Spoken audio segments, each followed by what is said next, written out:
మీరు మాస్టర్స్లో జాయిన్ అయిన తర్వాత ప్రిపరేషన్ స్టార్ట్ చేశారా, లేకపోతే గ్రాడ్యుయేషన్ నుంచి స్టార్ట్ చేశారా మేడం? ప్రిపరేషన్ అట్లేం లేదు, కానీ ఆ జాబ్ కొట్టాలి, ఈ ఫీల్డ్లో ఉన్న మాకు మేజర్గా ఉన్న జాబ్స్ సిడిపిఓ, ఈ క్వశ్చన్స్ ఎట్లా పడతాయి ఇవన్నీ పెద్దగా ఐడియా లేదు. సో అన్ని క్లాసెస్ మంచిగా విని నోట్స్ అంతా దగ్గర పెట్టుకొని. ఒక స్టూడెంట్ ఎలాంటి మిస్టేక్ చేస్తుంటారు అని చెప్పి మీరు అబ్జర్వ్ చేశారండి? ఒక్కొక్క దానికి ఎవరు బెస్ట్ ఉన్నారో స్టడీలో కూర్చోవడము, బయటకు వెళ్ళాల్సిన అవసరం లేదు, మార్నింగ్ లేచి రెడీ అయ్యి టైం. వన్స్ ఫ్రెండ్స్ సజెస్ట్ చేశారు, వద్దు ఫోన్ దూరం పెట్టేసి, ఫోన్ ఉన్నంత. మమ్మీకి హెల్త్ ఇష్యూ ఉండే, ఒక 2-3 ఇయర్స్ ఎన్ని హాస్పిటల్స్ చూపించినా మనీ మొత్తం. యాక్చువల్గా ఏ పేరెంట్ అయినా ఆడపిల్ల ఉంది ఇంట్లో అంటే పెళ్లి కోసం. ఈ ప్రిపరేషన్లో మీ ఫ్యామిలీ పరమైనటువంటి ఈ డిస్ట్రాక్షన్స్ మీకు ఏమైనా అనిపించలేదా? టోటల్గా పూర్ సార్, ఎట్లా అంటే శరణార్థులు అట్లా. Mummy daddy. ముందుగా కంగ్రాచులేషన్స్ అండి సోనీ గారు. Thank you sir, thank you sir. ఒకసారి మనం క్వశ్చన్స్ అడిగే ముందల ఒకసారి మీ కుటుంబం గురించి అండ్ మీ నేటివ్ ప్లేస్ గురించి చెప్పండి ఒకసారి. ఓకే సార్, యాక్చువల్లీ ఇంట్లో మమ్మీ డాడీ, ఒక సిస్టర్ ఒక బ్రదర్ ఉన్నారు. ఫాదర్ మదర్ ఇద్దరు టీ షాప్ ఉంది మా దగ్గర.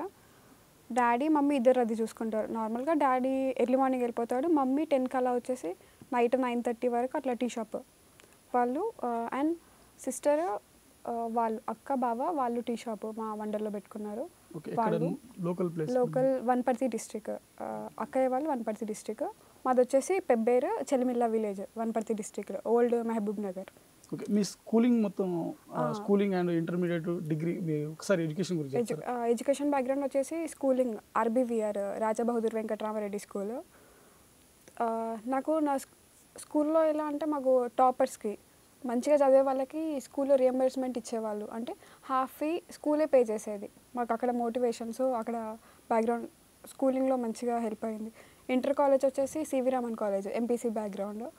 నెక్స్ట్ డిగ్రీ హోమ్ సైన్స్ చేశా, దీనికి చాలా హెల్ప్ఫుల్ నేను కొట్టిన ఈ జాబ్కి. నెక్స్ట్ పీజీ వచ్చేసి ఎంఏ సోషాలజీ కరీంనగర్ శాతవాహన యూనివర్సిటీలో. మీరు ఈఓ కానీ ఇప్పుడు ఈఓ కొట్టారు అంటే ఈఓ కానీ సిడిపిఓ కానీ మీరు ప్రిపేర్ అవ్వాలి అని చెప్పి మీరు గ్రాడ్యుయేషన్ కంటే ముందే ప్లాన్ చేసుకున్నారా? యాక్చువల్లీ నేను ఫస్ట్ నాకు ఇట్లా ఈ గవర్నమెంట్ జాబ్స్ సిడిపిఓ ఈఓ అన్న గవర్నమెంట్ జాబ్స్ ఉంటాయని తెలీదు. అన్నయ్య వాళ్ళు ఏంటి అందరూ బీటెక్ చేస్తున్నారు, డిగ్రీ చేస్తున్నారు, డిఫరెంట్ చేసి లైఫ్లో తొందరగా సెటిల్ అయిపోవాలి. మేము బీటెక్ చేసాము, మా సిచ్యువేషన్ ఇట్లా ఉంది, మా సిస్టర్స్ ఇట్లా అవ్వద్దు. సో నన్ను home science agriculture university Jayashankar యూనివర్సిటీలో నన్ను జాయిన్ చేశారు. సిస్టర్ని హార్టికల్చర్ పెద్దమ్మ కూతురు, తనని హార్టికల్చర్ కాలేజ్లో జాయిన్ చేసి మేము డిఫరెంట్గా హెల్ప్ఫుల్ అయింది. మీరు మాస్టర్స్లో జాయిన్ అయిన తర్వాత ప్రిపరేషన్ స్టార్ట్ చేశారా, లేకపోతే గ్రాడ్యుయేషన్ నుంచి స్టార్ట్ చేశారా మేడం? మీరు గ్రాడ్యుయేషన్లో ప్రిపరేషన్ అట్లేం లేదు, కానీ ఆ జాబ్ కొట్టాలి, ఈ ఫీల్డ్లో ఉన్న మాకు మేజర్గా ఉన్న జాబ్స్ సిడిపిఓ ఈఓ, ఈ 2 జాబ్స్ ఖచ్చితంగా కొట్టాలనేసి ఆ child development classes, nutrition classes focus చేసేది. కానీ క్వశ్చన్స్ ఎట్లా పడతాయి ఇవన్నీ పెద్దగా ఐడియా లేదు.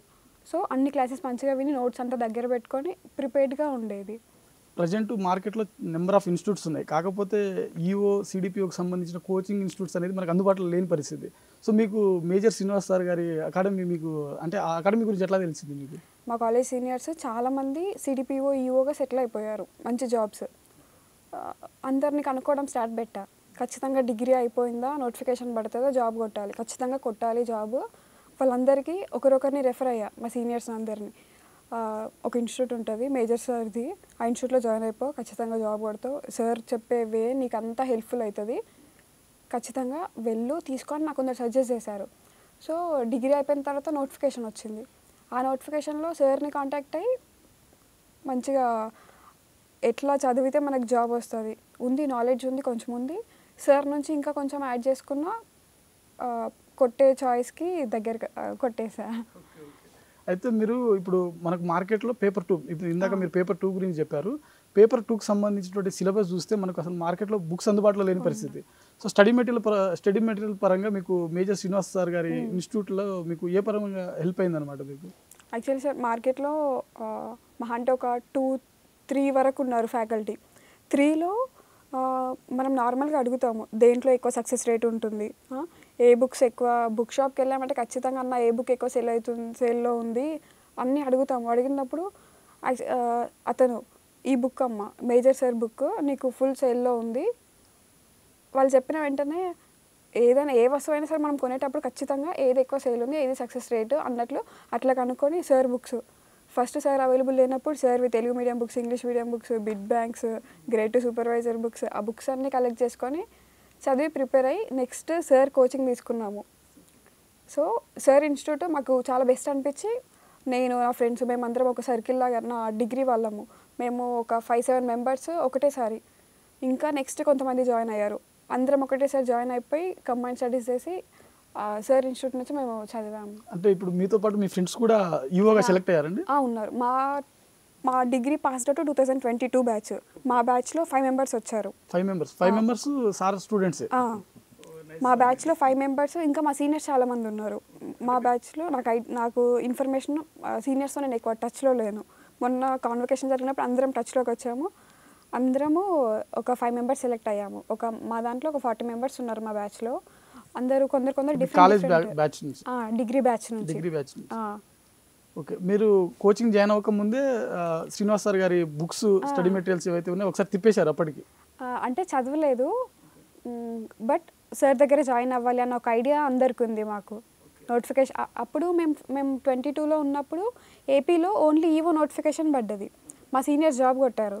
వాళ్ళందరి రెఫరల్ సార్ దగ్గర బుక్స్ కానీ సార్ కోచింగ్ కానీ బెస్ట్ అని చెప్పేసరికి అయిపోయింది. మా నోటిఫికేషన్ వస్తుంది, మేము జాయిన్ అవ్వాలి అన్న థాట్లో ఉన్నాము. అప్పుడు ప్రిపేర్ అట్లేం లేదు. ఓకే. మీరు టెస్ట్ సిరీస్లు రాశారా మేడం? సార్ది బిడ్ బ్యాంక్ ప్లస్ సార్ క్లాస్లో మా క్వశ్చన్స్ కవర్ అయ్యేవి. ఓకే. టెస్ట్ సిరీస్లు అంటే వీక్లీ టెస్టులు కానీ మంత్లీ టెస్టులు కానీ పెట్టేవాళ్ళు. అవి ఏ విధంగా మీకు ఉపయోగపడింది మీ ప్రిపరేషన్కి? నార్మల్గా ఎట్లా అంటే సార్ ఒక టాపిక్ చెప్పారు అని అంటే ఆ టాపిక్ నుంచి సార్ది ఉన్న బుక్లో టెస్ట్లు రాసేవాళ్ళం. టాపిక్ అయిపోయిందా ఎంసీక్యూస్ ప్రాక్టీస్ చేసేవాళ్ళము. సో ఎట్లా అంటే నార్మల్గా చదివింది మనం ఈజీగా మర్చిపోతాము. అదే ఒక క్వశ్చన్ రూపంలో మనం ఆన్సర్ చేసాము అని అంటే బ్రెయిన్లో ఫిక్స్ అయిపోతుంది. నెక్స్ట్ ఎగ్జామ్లో నేను ఆ రోజు రాసిన ఇక్కడ 4 ఆప్షన్స్ ఉండే, ఈ 4 ఆప్షన్స్ సేమ్ ఇక్కడ వచ్చింది అన్నది మనకి ముందే ఐడియా వస్తూ ఉంటుంది చదివినప్పుడు. అలా టెస్ట్ సిరీస్ నార్మల్గా ఇప్పుడు ఈవెన్ ఎస్ఐపిసి వాటిల్లో కూడా ఎంత చదివినా టెస్ట్ సిరీస్ చాలా ఇంపార్టెంట్ రోల్ ప్లే చేస్తాయి. టెస్ట్ సిరీస్ ఖచ్చితంగా అది కూడా మాకు చాలా హెల్ప్ఫుల్ అయ్యింది. ఓకే. మీరు ప్రిపరేషన్లో ఉన్నప్పుడు ఒక ఆస్పిరెంట్గా అప్పట్లో, ఇప్పుడంటే మీరు ఆఫీసర్, ఒక ఆస్పిరెంట్గా మీరు ఉన్నప్పుడు కామన్గా అబ్జర్వ్ చేసినటువంటి మిస్టేక్స్ అంటే ఒక స్టూడెంట్ ఎలాంటి మిస్టేక్స్ చేస్తుంటారు అని చెప్పి మీరు అబ్జర్వ్ చేశారండి మీరు? ఒక్కొక్క దానికి ఎవరు బెస్ట్ ఉన్నారో స్టడీలో కూర్చోవడము, రాసుకోవడము మొత్తం క్లాసు. సో నాకు ఇంకో డిస్ట్రాక్షన్ లేదు, బయటకు వెళ్ళాల్సిన అవసరము లేదు. మార్నింగ్ లేసి రెడీ అయ్యి టైం వేస్ట్ అట్లా అనుకొని ప్రిపరేషన్ స్టార్ట్ చేశా. ఇంకా బయట ఎలా ఉంటుందంటే ఈజీగా డిస్ట్రాక్ట్ అయిపోతాము ఫ్రెండ్స్ని చూసి. ఎంజాయ్ చేస్తున్నారు, అరే మనం కూడా ఎంజాయ్ చేయాలి. అండ్ సోషల్ మీడియా చాలా పెద్ద ఎఫెక్ట్ ఒక ఆస్పిరెంట్కి. ఎలా అంటే నా ఫ్రెండ్స్ అబ్రాడ్ వెళ్ళిన వాళ్ళు, నా స్కూల్ ఫ్రెండ్స్ సగం మంది అబ్రాడ్కి వెళ్ళారు, కొందరు ఐటీ జాబ్స్ చేస్తున్నారు. వాళ్ళ స్టేటస్లు స్టోరీస్ ఇన్స్టాగ్రామ్లో అరే అందరు లైఫ్ని ఎంజాయ్ చేస్తున్నారు, నేను ఇంకా ఇక్కడే ఆగిపోయినా, నాకు 20+ వచ్చింది ఏజ్, నేను ఇంకా ఇక్కడే ఉన్నా అనేసి చాలాసార్లు డిస్ట్రాక్ట్ అయిపోయా. లేదు వద్దు ఆపేద్దాం ప్రిపరేషను, నాకు డిగ్రీ అయిపోక ముందుకే నోటిఫికేషన్లు సగం వచ్చినాయి, నాకు ఉన్నది ఇది ఒకటే, నేను ఇది కొడతానా లేదా అన్నట్లు చాలాసార్లు డిసప్పాయింట్ అయిపోయేదాన్ని. వన్స్ ఫ్రెండ్స్ సజెస్ట్ చేశారు, వద్దు ఫోన్ దూరం పెట్టేసేయి, ఫోన్ ఉన్నంత డిస్ట్రాక్షన్ నీకు ఇంకొకటి లేదు. ఫోన్ స్లోగా వాట్సాప్ తీసేసా, ఇన్స్టాగ్రామ్, స్నాప్చాట్ అంతా తీసేసి కొన్ని డేస్ చిన్న ఫోను, నార్మల్ కీప్యాడ్ ఫోన్ కొన్ని డేస్ యూజ్ చేసి మెల్లగా ఇప్పుడు ఫ్యామిలీ అంటే వీడియో కాల్స్ అట్లా ఉంటుంది అనేసి ఓన్లీ సిస్టంలో ఎప్పుడన్నా వాట్సాప్ ఏదన్నా నోట్స్ అట్లాంటివి వస్తూ ఉంటాయి కదా మనకి, ఓన్లీ టెలిగ్రామ్లో ఇన్స్టిట్యూట్ని ఫాలో అయ్యేదాన్ని. టెలిగ్రామ్లో ఇన్స్టిట్యూట్స్ ఫాలో అయ్యి నెక్స్ట్ మళ్ళీ తర్వాతకి ఫ్యామిలీతో వీడియో కాల్కి ఇబ్బంది అవుతుంది. అప్పుడు పెద్ద ఫోన్ ఎప్పుడు పక్కనే పెట్టేదాన్ని, స్మార్ట్ ఫోన్ పెట్టేసి ఓన్లీ క్లాసెస్కి వాడడం లేదంటే సిస్టమ్ వాడడం అట్లా పెట్టేదాన్ని. నెక్స్ట్ స్లోగా ఆ సోషల్ మీడియా నుంచి మొత్తం పక్కకు పెట్టేసిన తర్వాత నాకు డిస్ట్రాక్షన్ తగ్గిపోయింది, ప్రిపరేషన్ మంచిగా కంటిన్యూ అవుతుంది.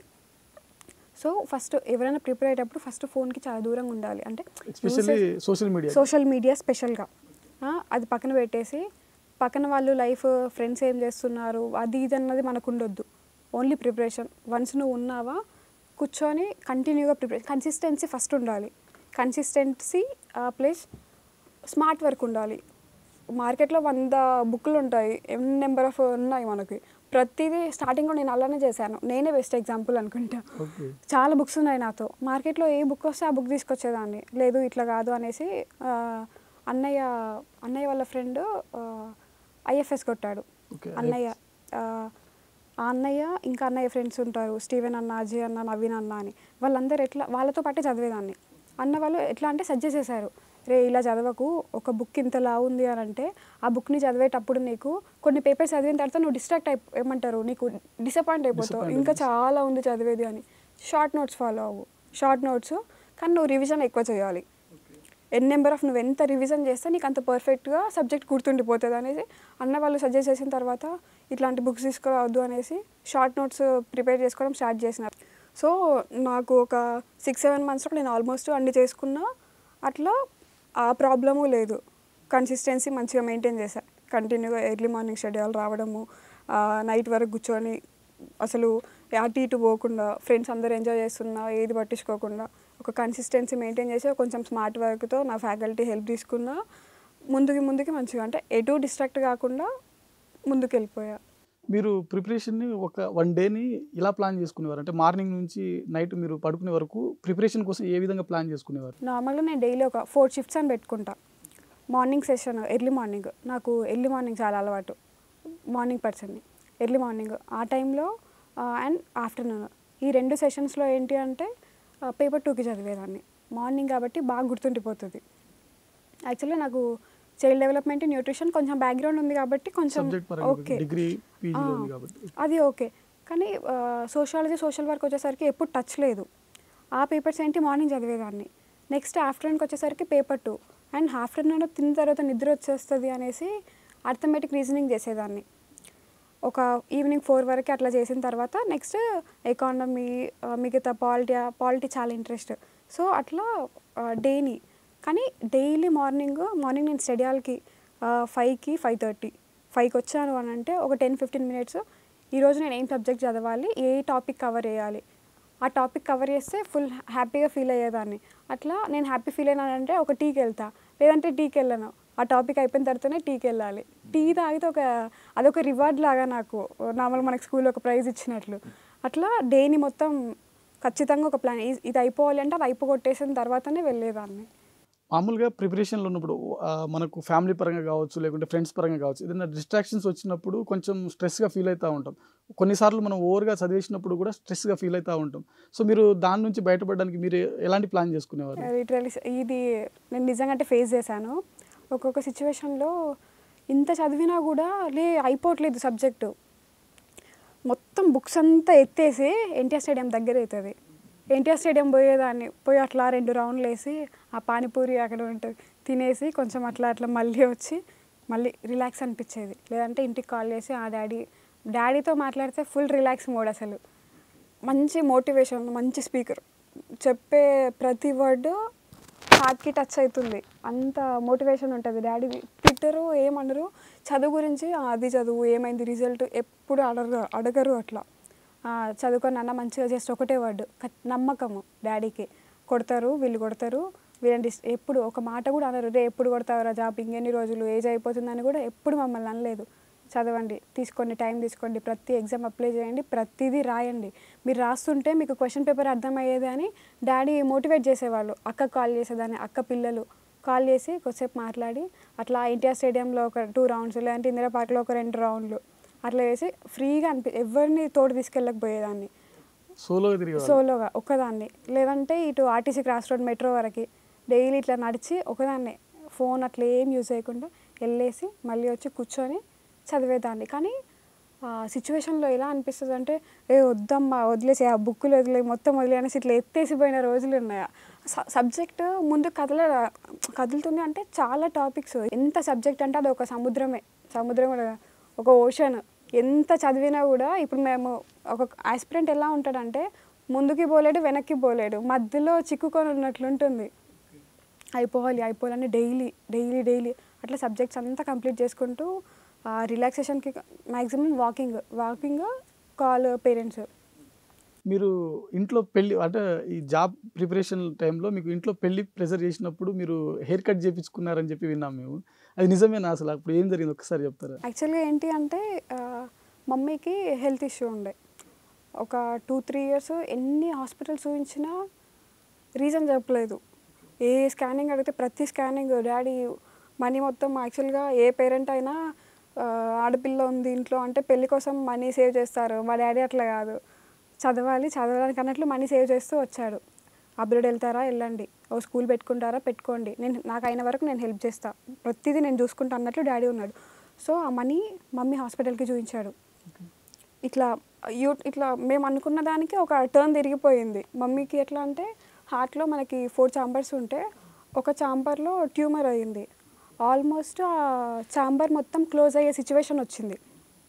బ్లడ్ సప్లై సరిగ్గా అవ్వట్లేదు. డాడీ హాస్పిటల్లో చాలా సీరియస్ అయ్యారు. రిసెప్షన్లో ఏంటి అసలు ఎన్నిసార్లు వస్తున్నామో ఆమె మీరు ట్యాబ్లెట్స్ ఇస్తున్నారు, ట్యాబ్లెట్స్ వేసుకుంటుంది పడుకుంటుంది అంతే కానీ తగ్గట్లేదు. ఫుల్ చాలా సీరియస్ అయిన తర్వాత ఎంఆర్ఐ స్కానింగ్ ఇక్కడ హైదరాబాద్లో కిమ్స్లో సర్జరీ చేయించారు, ఓపెన్ హార్ట్ సర్జరీ. ఆ టైంలో మమ్మీకి ఎలా అంటే నాకు ఏమైపోతుందో, పిల్లలు ఏమైపోతారో, ఒక అమ్మాయికి పెళ్లి చేశాను, ఇంకో అమ్మాయి ఉంది, అబ్బాయి ఎలా అయినా పెరుగుతాడు, అబ్బాయికి ఏముంది ఎట్లయినా అయిపోతుంది, ఎవరన్నా ఇస్తారు అన్నట్లు అమ్మాయిని ఖచ్చితంగా ఒక మంచి ఫ్యామిలీకి ఇవ్వాలనేసి మమ్మీ కంటిన్యూగా డాడీకి ప్రెషర్ చేయడము. డాడీ ఏమో లేదు వద్దు, ఇద్దరు జాబ్ కొట్టాలి, పెద్ద అమ్మాయిని చదివేయడానికి మనకు కష్టమైంది, చదివించలేదు సరిగ్గా, ఖచ్చితంగా ఇద్దరు జాబ్ కొట్టాలి, చదవాలి, నువ్వేమనకు, నేను అన్నీ చూసుకుంటా అనేసి డాడీ ఆ టైంలో వీళ్ళు పెళ్ళి చేసే ప్రెషర్ ఎక్కువ ఉంది, పెళ్ళి చేసేసేటట్టున్నారు అనేసి అక్కయ్య వాళ్ళు షిరిడి వెళ్తున్నారు, బాగా సాయిబాబా మాల వేసిండే. ఆ టైంలో అందరం వెళ్ళేసి ఆ టైంలో జస్ట్ మమ్మీ గుడి వేయించుకుంటున్నా అనేసి ఒక మాట చెప్పేసి హెయిర్ కట్ మొత్తం తీసేసి వచ్చేసాను. ఏమన్నా ఇంట్లో పేరెంట్స్ ఏమన్నా అమ్మ కొద్దిసేపు తిట్టింది. ఓకే, ఎన్ని ఇయర్స్ బ్యాక్ జరిగింది ఇది? కోవిడ్ టైంలో, కరెక్ట్ కోవిడ్ టైం.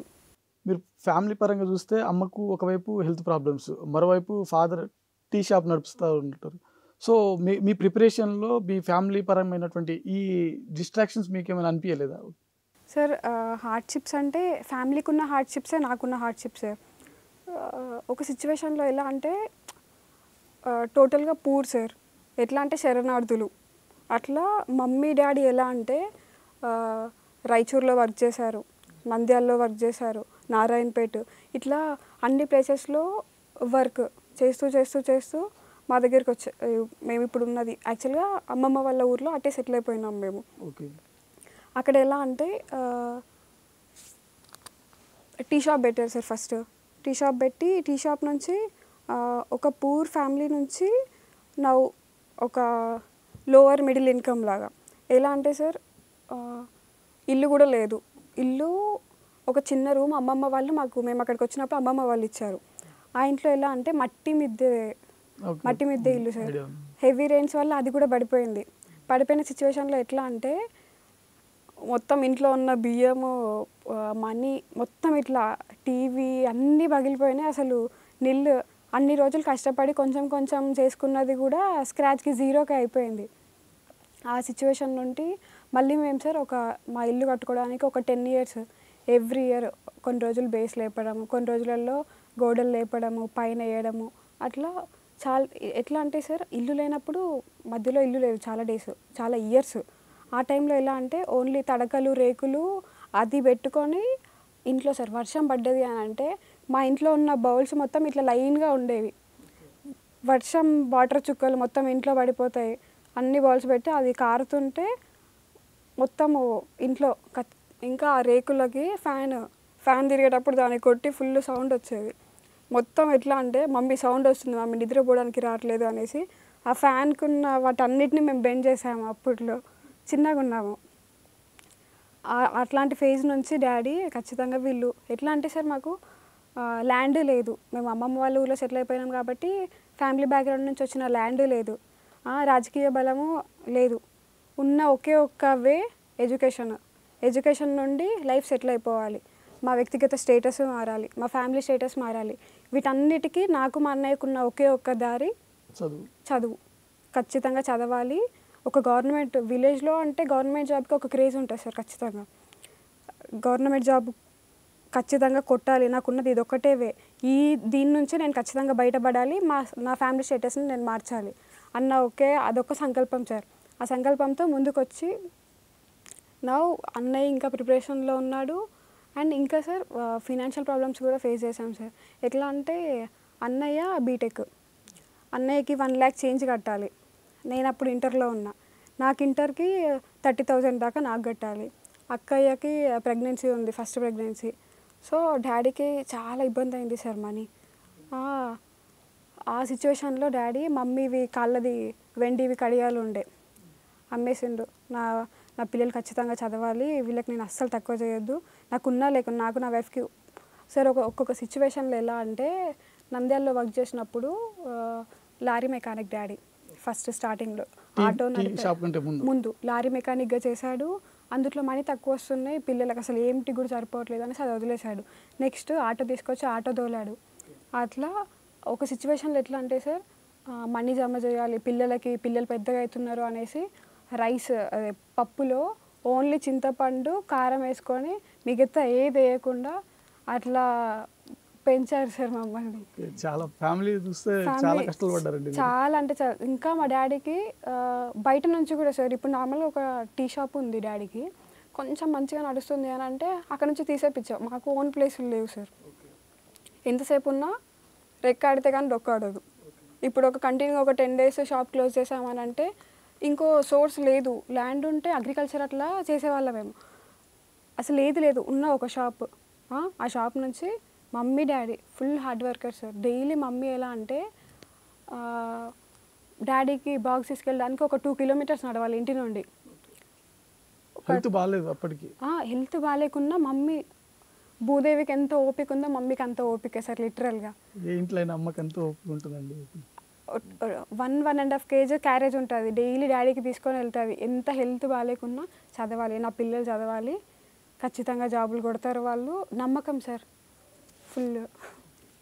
సో ఇప్పుడు మీరు ప్రజెంట్ ఒక ఆఫీసర్, ఒకప్పుడు మీరు కూడా ఆస్పిరెంటే కాబట్టి న్యూ ఆస్పిరెంట్ ఈఓ కానీ లేకపోతే సిడిపిఓ కానీ కొత్తగా ప్రిపేర్ అయ్యేటువంటి అభ్యర్థులు ఎవరైతే ఉంటారో, అలాగే ఇంటర్మీడియట్ అయిపోయిన తర్వాత గ్రాడ్యుయేషన్ సెలెక్షన్ చేసుకునేటువంటి అభ్యర్థులు ఎవరైతే ఉంటారో వారికి మీరు ఇచ్చేటువంటి సలహా ఏంటి మేడం? సార్ నేను ఇచ్చే ఒక సజెషన్, ప్రిపరేషన్ ముందు నుంచి స్టార్ట్ చేయాలి. లైక్ డిగ్రీ, నేను సార్ నా సిచ్యువేషన్లో ఏమైంది అని అంటే నా బ్యాచ్మేట్స్ మొత్తం బైపీసీ వాళ్ళు, నేను ఎంపీసీ. వాళ్ళందరూ ఫుల్ చదివేవాళ్ళు సార్. నేను ఎట్లా అంటే మ్యాథ్స్ ఫాస్ట్గా చేసేదాన్ని, బుక్ పక్కన పెట్టేసేదాన్ని ఇంటర్లో. నాకు అదే అలవాటు అయిపోయింది. వీళ్ళు ఎలా అంటే కంటిన్యూగా కూర్చోవడం, డిగ్రీలో ఉన్నప్పుడు ఫ్రెండ్స్ అందరూ కూర్చునేవాళ్ళు, చాలాసేపు కూర్చునేవాళ్ళు. నేను 1/2 hour కూర్చున్నా సరే వద్దు ఇక లే అన్నట్లు, నాకు సోని ఇంకా చదివింది చాలు అన్నట్లు. మ్యాథ్స్ అయితే చేసేదాన్ని, చదవలేకపోయేదాన్ని. ఇంటికి వెళ్ళా హోమ్సిక్ హాలిడేస్లో, డాడీ అందరు చదువుతున్నారు ఫుల్, నేను చదవలేను, నా ఫ్రెండ్స్ మొత్తం బైపీసీ వాళ్ళు, నేను ఎంపీసీ దాన్ని, నాకు వద్దు, నేను డిస్కంటిన్యూ చేసేస్తా, నాకు వద్దు. మమ్మీ డాడీ ఇద్దరు కూర్చోబెట్టుకొని నీకు అయిన వరకు నువ్వు చదువుతావు అన్న నమ్మకం ఉంది, వాళ్ళ సపోర్టు. ఆ సిచ్యువేషన్లో నేను ఓపెన్ డిగ్రీ చేస్తా డాడీ, నాకు వద్దు అని చెప్పేసా.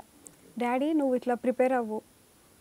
డాడీ మాటలు నేను వినలేదు, అప్పుడు వినింటే ఇంకా మంచిగా ఉండేదాన్నేమో అనిపిస్తుంది.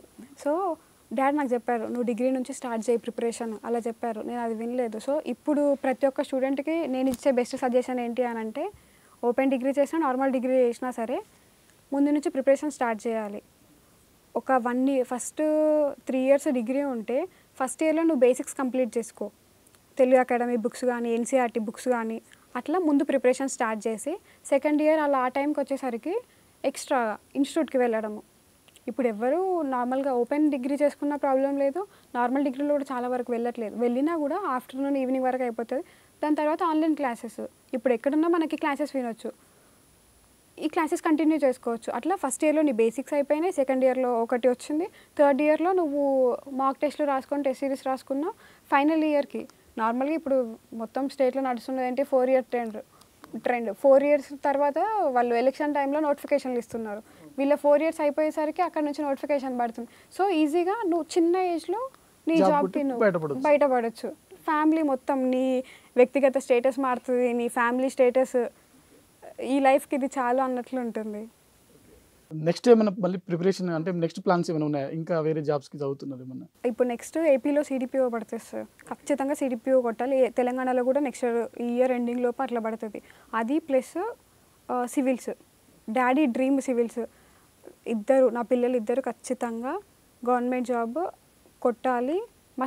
మా లైఫ్ స్టేటస్ మారిపోవాలి, మా వల్ల మొత్తం అందరు మారిపోవాలన్నది డాడీ డ్రీమ్.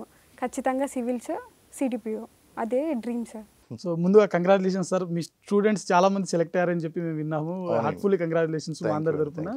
సార్ మీ స్ట్రాటజీ ఏంటి అసలు, ఇంతమంది స్టూడెంట్లు సెలెక్ట్ అవ్వడానికి మీరు ఇచ్చేటువంటి స్ట్రాటజీ ఏంటి అసలు? ఫస్ట్ నేను ఇచ్చిన స్ట్రాటజీ కన్నా వాళ్ళ కష్టం చాలా ఎక్కువ ఉన్నదండి. అది కూడా దానికి కూడా you have to give the credit. ఎందుకంటే ఏం చదవాలో నేను చెప్తాను, కానీ చదివేది మాత్రం వాళ్ళే అండి. ఏం చదవాలో చెప్తాను, ఎలా చదవాలో చెప్తాను, ఎప్పుడు చదవాలో చెప్తాను, what, when, where, who, why, how అనేటువంటి క్లారిటీ ఇస్తాను. ఇచ్చిన తర్వాత దాన్ని ఎవరైతే 100% ఎగ్జిక్యూట్ చేస్తారో మన సోనీలాగా, ఎవరైతే వాళ్ళు ఫోకస్డ్గా ఉంటారో, ఇప్పుడు చాలామందికి ఏంటి అంటే అండి జాబ్ సాధించాలనేటువంటి బర్నింగ్ ఫైర్ అందరికీ ఉంటుంది. కానీ ఎగ్జిక్యూషన్ దగ్గరికి వచ్చేసరికి ఎక్స్టర్నల్ ఫ్యాక్టర్స్ కావచ్చు, ఇంటర్నల్ ఫ్యాక్టర్స్ కావచ్చు. ఇంటర్నల్ ఫ్యాక్టర్స్ అంటే వీళ్ళు ఇంట్రెస్ట్ తగ్గిపోవడం, ఎక్స్టర్నల్ ఫ్యాక్టర్స్ అంటే ఫ్యామిలీ ప్రాబ్లమ్స్, లేకపోతే వాళ్ళకి ఎంకరేజ్మెంట్ లేకపోవడం, ఇవో రకరకాల సమస్యలండి. దానివల్ల ఏంటంటే ఈ ఫైర్ మీద నీళ్లు చల్లినట్టు అయిపోతుంది, డిస్ట్రాక్ట్ అయిపోతారు. నా దగ్గర 100 మంది స్టూడెంట్స్ ఉన్నారంటే ఆ 100 మంది స్టూడెంట్స్లో ఖచ్చితంగా మనకి 10% సక్సెస్ ఉందండి. 10% సక్సెస్ మనకి కాంపిటేటివ్ ఎగ్జామ్స్లో 10% success is not a joke.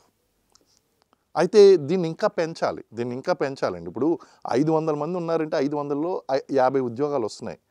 ఒక ఇన్స్టిట్యూట్ నుంచి ఒక ఉద్యోగం రావడమే గొప్ప అనుకునేటువంటి ఈ సమయంలో 50 ఉద్యోగాలు రావడం అంటే చాలా గొప్ప. కానీ ఈ 50 మందికి 450 మందికి మధ్య ఉన్నటువంటి తేడా ఏంటి? వీళ్ళకి పాఠం అదే చెప్పాను, వీళ్ళకి పాఠం అదే చెప్పాను. సో నా స్ట్రాటజీ ఎలాగో ఈ 50 మందికి వర్కౌట్ అయిందంటే వీళ్ళకి వర్కౌట్ అవ్వాలి. అంటే ఇక్కడ ఏది ప్లే చేసింది? నా స్ట్రాటజీతో పాటు individual hard work and smart work అనేటువంటిది బాగా ప్లే చేసిందండి. ఇకపోతే స్ట్రాటజీ దగ్గరికి వచ్చేసరికి అందరూ కూడా ఏ కోచింగ్ ఇన్స్టిట్యూట్ అయినా సరే ఇప్పుడు ఎంత ఫీజు అని చెప్పిన తర్వాత వాళ్ళు 5,000 కట్టినా నేను జాయిన్ చేసుకుంటా ఉంటారు, 10,000 కట్టినా జాయిన్ చేసుకుంటా ఉంటారు. నేను అలా కాదండి. నా క్వాలిటీని మెయింటైన్ చేయాలి అంటే నాకు సర్టెన్ అమౌంట్ ఈజ్ రిక్వైర్డ్ అండి. అది నేను క్లియర్గా తీసుకుంటాను.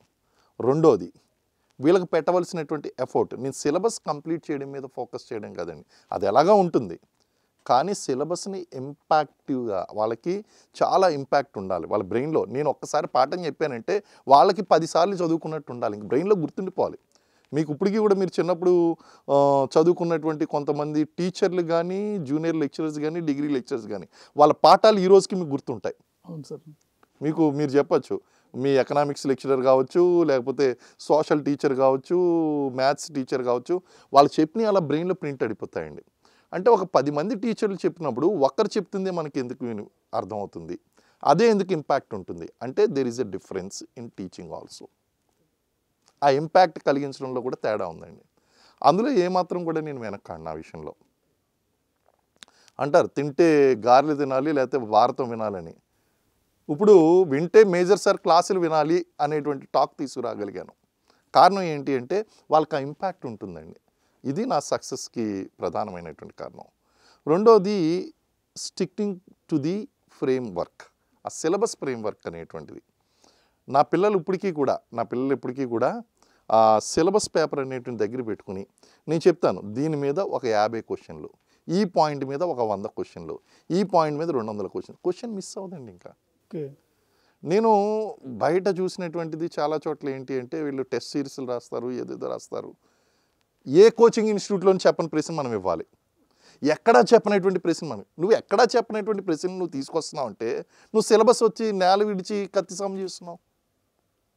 అక్కడ ఎక్కడా లేనటువంటి ప్రశ్నలు అడగరండి, సిలబస్లో ఉన్న ప్రశ్నలు అడుగుతారు. సో ఈ విషయాలు అనేటువంటివి నేను పిల్లలకి బాగా బోధిస్తాను. రెండోది మోటివేషన్, కంటిన్యూస్ మోటివేషన్ ఉంటుందండి క్లాస్లో. ఇప్పుడు Soni life story is a big motivation. అలా కాకుండా వాళ్ళకి సెల్ఫ్ మోటివేషన్ అవడం కోసం ఒక వారం రోజుల క్లాసు మధ్యలోనో, ఓ 10 రోజుల క్లాసుల్లోనో, ఒక నెల రోజుల్లోనో నాకు అర్థమవుతుంది క్లాసు డివియేట్ ఎటువైపు వెళ్తుంది అనేటువంటి అర్థమవుతుంది. దాన్ని బట్టి ఏం చేస్తాను, వాళ్ళకి మోటివేషన్ అనేటువంటిది ఇవ్వడం, ఇవన్నీ టుగెదర్ వీళ్ళ సక్సెస్ కారణం అవుతుందండి మన ఇన్స్టిట్యూట్లో. సార్ మీ ఇన్స్టిట్యూట్లో ప్రజెంట్ అంటే ఈఓ సిడిపిఓతో పాటు వేరే ఏమైనా కోచింగ్ సంబంధించిన బ్యాచెస్ అంటే వేరే ఏమైనా నడిపిస్తున్నారా? అవి వేరే కూడా జరుగుతున్నాయా? సివిల్స్ గ్రూప్స్ బేసిక్స్ అంటే ఇవి తెలుసుకోకుండా కోచింగ్ ఇన్స్టిట్యూట్లో వెళ్ళిపోతారండి. అలాగే మనకి గ్రూప్ 1 గ్రూప్ 2 సంబంధించి sociology subject, general SA subject, వీటికి సంబంధించి ఆన్లైన్ క్లాసెస్ అనేటువంటివి మనం ఎప్పటి నుంచో స్టార్ట్ చేసాం, అవి కొనసాగుతున్నాయండి. ముఖ్యంగా మనకి సోషియాలజీ సబ్జెక్ట్ ఏదైతే ఉందో గ్రూప్ 1 గ్రూప్ 2 ఇటు ఏపీపీఎస్సీలో వచ్చి గ్రూప్ 2లో 30 మార్క్స్ ఉంది. అలాగే మనకి తెలంగాణలో గ్రూప్ 2 ఎగ్జామ్లో గ్రూప్ 3లో 50 మార్క్స్, గ్రూప్ 2లో 50 మార్క్స్, గ్రూప్ 1లో అగైన్ మనకి మెయిన్స్లో 50 మార్క్స్. మెయిన్స్లో ఓకే. జనరల్ స్టడీస్ పేపర్లో మళ్ళీ ఎలాగా 10-12 మార్క్స్ అనేటువంటి ఉంటుంది. అంటే సోషియాలజీ వెయిట్ మనకు వచ్చి 60 to 75 మార్క్స్ సోషియాలజీ వెయిట్ ఉన్నది. దీనికి సంబంధించి 1 పాయింట్ కాంటాక్ట్గా మనకి ఆ సబ్జెక్ట్ మొన్న కూడా మీరు గ్రూప్ 2 ఎగ్జామ్ కనుక తీసుకున్నట్లయితే ఇప్పుడు రిజల్ట్ డిక్లేర్ చేసిన దాంట్లో 50 ప్రశ్నలకి 43 ప్రశ్నలు మన నోట్స్ నుంచి బుక్ నుంచి వచ్చాయండి. సో ఇవన్నీ కూడా మన ఇన్స్టిట్యూట్ నుంచి కోచింగ్ ఇస్తున్నామండి. సార్ మార్కెట్లో మనకు ఎక్కడ చూసినా మేజర్ శ్రీనివాస్ గారి పుస్తకాలు ఎక్కువ కనిపిస్తూ ఉంటాయి, ఎస్పెషల్లీ సోషియాలజీ సంబంధించిన బుక్స్. అవునండి. సో అసలు అంటే మీరు ఫస్ట్ మీరు ఆర్మీ నుంచి బయటకు వచ్చినప్పుడు కూడా మీరు ఇదే సబ్జెక్ట్ని ఎంచుకోవడానికి గల కారణం ఏంటి? ఫస్ట్ నేను సివిల్స్ ఆప్షన్ కనుక చూసుకున్నట్లయితే అండి ఇది ఒక వన్ ఆఫ్ ది ఆప్షనల్గా ఉండడం. రెండవది నేను గ్రాడ్యుయేషన్ నుంచి కూడా అప్ టు పోస్ట్ గ్రాడ్యుయేషన్ మొదటి నుంచి కూడా సోషియాలజీ సబ్జెక్ట్ అంటే నేను చదవడంలో ప్రత్యేకమైనటువంటి అభిమానం ఉంది.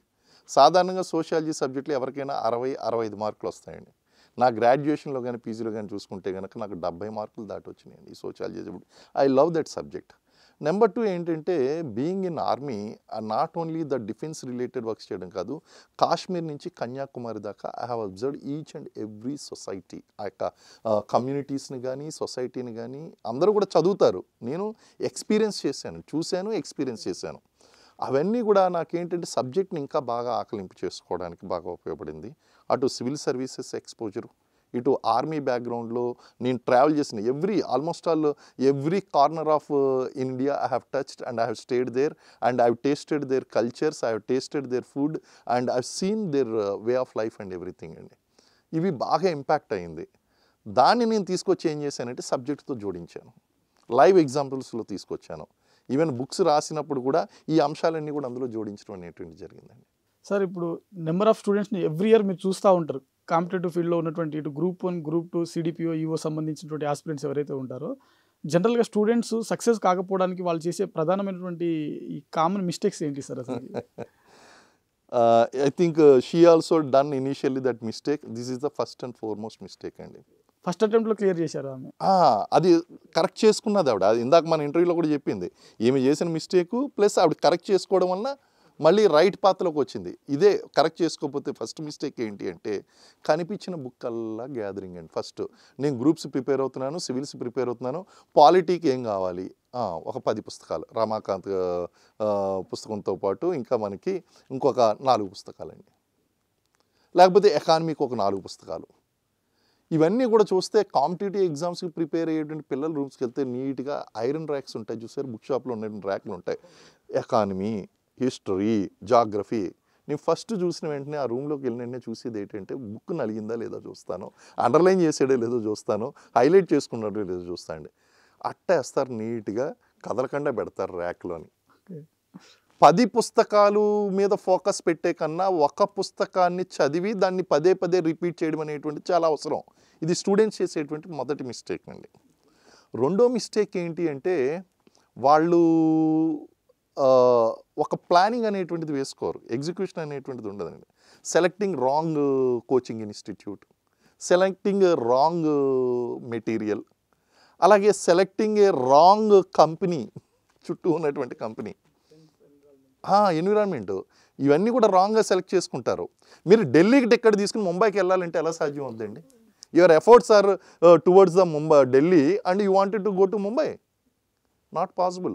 మీరేమో అన్సక్సెస్ఫుల్ రూట్లోని మీ యొక్క ఎఫర్ట్స్ ఉంటున్నాయి, అండ్ సక్సెస్ఫుల్ రూట్లోకి వెళ్ళాలంటే కుదరదు. కాబట్టి రైట్ కోచింగ్ అనేటువంటిది అవసరము, రైట్ మెటీరియల్ అవసరము, రైట్ గైడెన్స్ అవసరము, రైట్ ఫ్రెండ్స్ అనేటువంటి వాళ్ళు అవసరము. ఈ 3, ఇది సెకండ్ మిస్టేక్ అండి.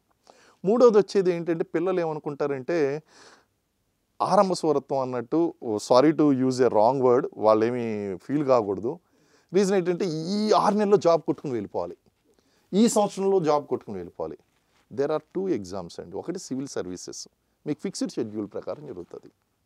ఇప్పుడు స్టేట్ గవర్నమెంట్ జాబ్స్ అనేటువంటివి it is like a test match. మొన్న జరిగిన ఇండియా పాకిస్తాను 2020 మ్యాచ్ కాదు అది. ఏదో ఒక జస్ట్ కొన్ని గంటల్లో రిజల్ట్ తేలిపోతుంది అనేటువంటిది కాదు. డేస్ టుగెదర్, ఇక్కడ ఇయర్స్ టుగెదర్ అండి. She side very perfectly 4 years time పెట్టుకోవాలని. అంటే ఖచ్చితంగా 4, ఆ 4 మిస్ అయితే అనదర్ 4 or 5. సో ఇది ఫస్ట్ ప్లాన్ చేసుకోవాలి. ఇది ప్లాన్ చేసుకుని మనం ఎలా ప్రిపేర్ అవ్వాలి అనేటువంటిది, ఆ మానసిక సంసిద్ధత అనేటువంటి, లేకపోతే ఏమవుతుందంటే వీళ్ళు డిప్రెషన్లోకి వెళ్ళిపోతారు. తర్వాత ఉద్యమాల వైపు ప్రశ్నించడం ప్రతి ఒక్కరి హక్కు, ప్రశ్నించాలి, తప్పులేదు. రాజ్యాంగం ఇచ్చినటువంటి హక్కు, ప్రాథమిక హక్కు. ప్రశ్నించడంతో పాటు ప్రయత్నంలో ఎక్కడ లోపం ఉండకూడదు, డీవియేట్ కాకూడదండి. డిస్ట్రాక్షన్స్, నెక్స్ట్ సెల్ ఫోన్ తీస్తాడు. సెల్ ఫోన్ ఎందుకురా బాబు నీకంటే, ఇందులోంచి నేను మెటీరియల్ డౌన్లోడ్ చేస్తాను, ఇవన్నీ చేస్తాను, అవి తప్ప అన్నీ చేస్తాడండి. తర్వాత ఈ సెల్ ఫోన్ అనేటువంటిది పక్కన పెట్టేసేయాలి. సెల్ ఫోన్ ఏంటంటే క్షేమ సమాచారాలు తెలియచేయడం కోసం.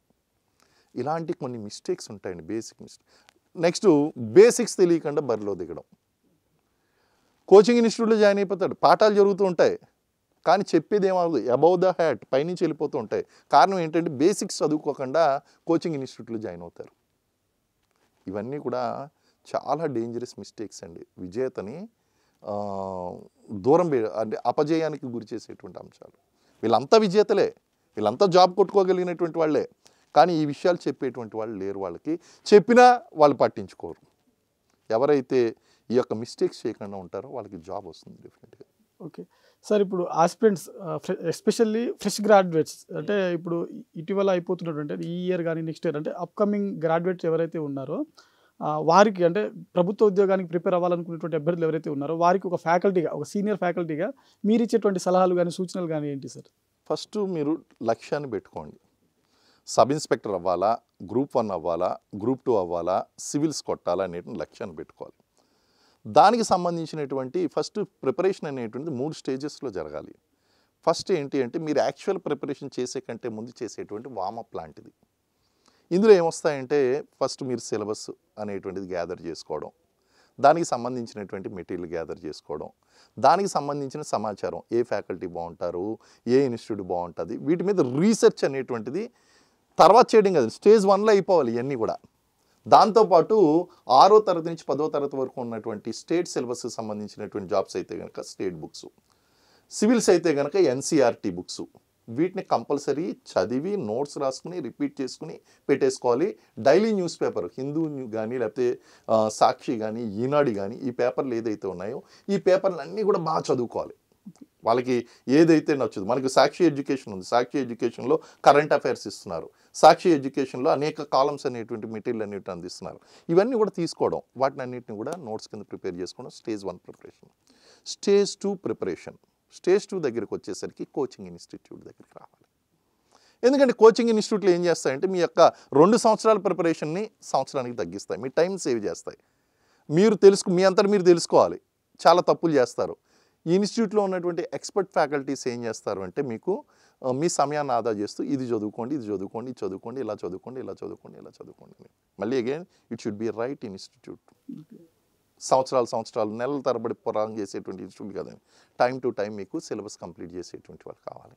సెకండ్ అండి, కోచింగ్ అయిపోయింది, ప్రిపరేషన్ అయిపోయింది, బేసిక్ ప్రిపరేషను, కోచింగ్ అయిపోయింది. ఇప్పుడు ఏం చేయాలి? అసలు 3rd stage is very crucial అండి. ఇది అసలు స్టేజ్ అండి. ఈ స్టేజ్ నెగ్లెక్ట్ చేస్తారు అందరూ కూడా. ఎంత అమాయకంగా ఉంటారంటే స్టూడెంట్లు, పలానా కోచింగ్ ఇన్స్టిట్యూట్లో తీసుకుంటే జాబ్ వచ్చేస్తుంది, అయిపోయింది, కోచింగ్ ఇన్స్టిట్యూట్ తీసుకున్నాడు అయిపోద్ది. రీసెంట్గా నా దగ్గర ఒక స్టూడెంట్ వచ్చిందండి. ఆమె అంటది, సార్ పొద్దున్న 6ంటికి క్లాసులు ఎవరు అటెండ్ అవుతారు సార్, నేను క్లాసులు అటెండ్ అవ్వను, మీరు ఇంపార్టెంట్ చెప్పండి, నేను చదివి ఎగ్జామ్ రాసేస్తాను అంటది. ఇంత అమాయకంగా ఉంటే ఎట్లాగండి? అమ్మ నువ్వు హార్డ్ వర్క్ చేయవా అంటే, ఎందుకు సార్ మీరు ప్రశ్నలు ఇంపార్టెంట్ చెప్పండి, నేను చదివేసి రాసేస్తాను. ఓ పని చేయమ్మా, నువ్వు ఇప్పుడు కాదు కానీ ఎగ్జామ్ ముందు రోజురా నీ పేపర్ ఇస్తాను రాసుకో అని చెప్పాను. అంటే ఎంత అమాయకంగా ఉన్నారంటే వీళ్ళు, they don't want to work hard అండి. వాళ్ళకి వర్క్ హార్డ్ చేయడం ఇష్టం లేదు. అలా కాదు, అసలు పని ఇప్పుడే ప్రారంభమవుద్ది. బేసిక్స్ అయిపోయింది, కోచింగ్ అయిపోయింది, బుక్స్ తీసుకుని ఓన్ నోట్స్ ప్రిపేర్ చేసుకోవాలి, టెస్ట్లకు అటెండ్ అవ్వాలి, టెస్ట్ సిరీస్లకు అటెండ్ అవ్వాలి, న్యూస్ పేపర్ అనేటువంటిది కంటిన్యూస్గా నడుస్తూ ఉండాలండి. ఇలా ప్రిపరేషన్ కనుక 3 స్టేజెస్లో కనుక కంప్లీట్ చేసుకుంటే అప్పుడు నువ్వు పరీక్ష రాయడానికి సిద్ధంగా ఉన్నావు. నీకు బెస్ట్ మార్క్స్ వస్తాయి కదండి, ద బెస్ట్ మార్క్స్ వస్తే జాబ్ వస్తుంది. ఎందుకంటే అకాడమిక్లో ఉన్నట్టు 80 మార్కులు 90 మార్కులు వచ్చి అబ్బా మంచి మార్కులు వచ్చాయంటే కాదు. వీళ్ళ డాడీ చెప్పారు కదా, 470 వచ్చినటువంటి వాళ్ళే విజేత, 469 నో జాబ్, ఒక్క మార్కే. అది మనం ఫోకస్ చేయాలండి ప్రతి ఒక్కరు కూడా. This is what every aspirant must learn అండి స్ట్రాటజీలో. ఓకే, థ్యాంక్ యూ అండి. థ్యాంక్ యూ శ్రీనివాస్ గారు, మీ అమూల్యమైన సమయాన్ని కేటాయించినందుకు. And once again congratulations Soni garu. Thank you. So ఇది ఇయాల్టి ఇంటర్వ్యూ. సోని గారి స్టోరీ మరింత మందికి, అంటే ఎస్పెషల్లీ ఫ్రెష్ గ్రాడ్యుయేట్స్ ఎవరైతే ఉంటారో, those who are preparing for EO and CDPO exams, వాళ్ళందరికీ కూడా ఒక మంచి ఇన్స్పిరేషన్ ఇస్తుందని చెప్పి మేము భావిస్తున్నాము. మరిన్ని వీడియోస్ కోసం చూస్తూనే ఉండండి Sakshi education. Thanks for watching. Thank you all. Thank you అండి, థ్యాంక్ యూ.